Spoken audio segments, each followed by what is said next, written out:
Toledo, and I'm Mike O'Rourke, the Garden Guy. Welcome to spring. It's northwest Ohio and southeast Michigan weather. We're going to have winds, we're going to have rain, we're going to have sleet, we're going to have everything under the roof or under the canopy of what Mother Nature wants to dish out. Well, like I said, it's spring in northwest Ohio and southeast Michigan. Spring means usually color from flowers. Well, with the winds that we've been getting, the winds knock the flowers off of most anything that's going to be ornamental, like let's say the weeping cherries behind me, or the weeping crab apples, or anything that has a delicate little blossom to it. So most people generally presume spring is going to be just that abundant blossom, and in Toledo or southeast Michigan, we're going to end up having none. We're going to go directly from, let's say, the winter spring to the summer spring. From like, let's say, under 60-degree temperatures to 90-degree temperatures. Well, that's not necessarily true. And it doesn't mean that you're not going to have color. Now, as you see behind me, we happen to have the weeping cherries, the flowering crabs, the general spring blossoming flowers like the azaleas and the rhododendrons. But there's a number of abundant different things that you can get to extend your spring. Part of that extension is going to be something along the lines of, let's say, oh, I don't know, maybe a flowering almond, or something along the lines of like a magnolia.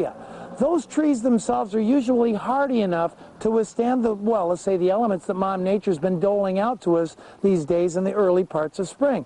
Now, I want to bring to your attention something else. There is a flower that will bloom from the early, or I should say mid-spring, all the way through into the early part of fall. Actually, the latter part of fall, and that's called the knockout rose. As you can see right here to my right, actually. The knockout rose is a very, very hardy type of a shrub rose. All one has to do to continue, or at least ensure to continue the bloom, is to pinch off periodically one of its bent buds. Spent buds, not bent buds. The spent buds themselves will assist in stimulating, once you pinch those off, stimulating about 3 to 5 new blossoms to take the place of the one that you took off. Another one, we're going to go from color from flower to color to texture on the foliage. For instance, right in front of me here, there happens to be a lace leaf Japanese maple.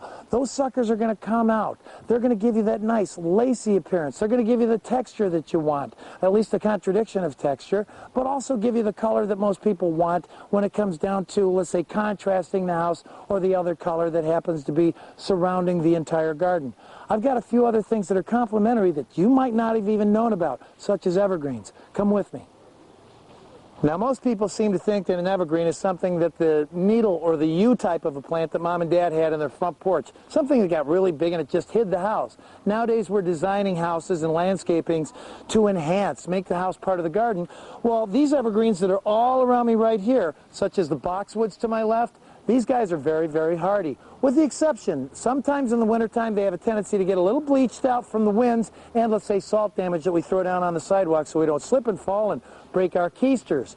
These things are exceptionally hardy. All you have to do is trim out some of the bleached out foliage. When the foliage itself is gone, give it a little fertilizer, preferably something along the lines of like holly tone, and then just go ahead and give it a drink, leave it alone. As you can see, spring is far more than just the flowers from the trees. They happen to be a lot of everything that's brand new. For Better Toledo, I'm Mike O'Rourke, the Garden Guy. Don't forget to watch me here, 1st at 4, every Wednesday, right here on Fox Toledo.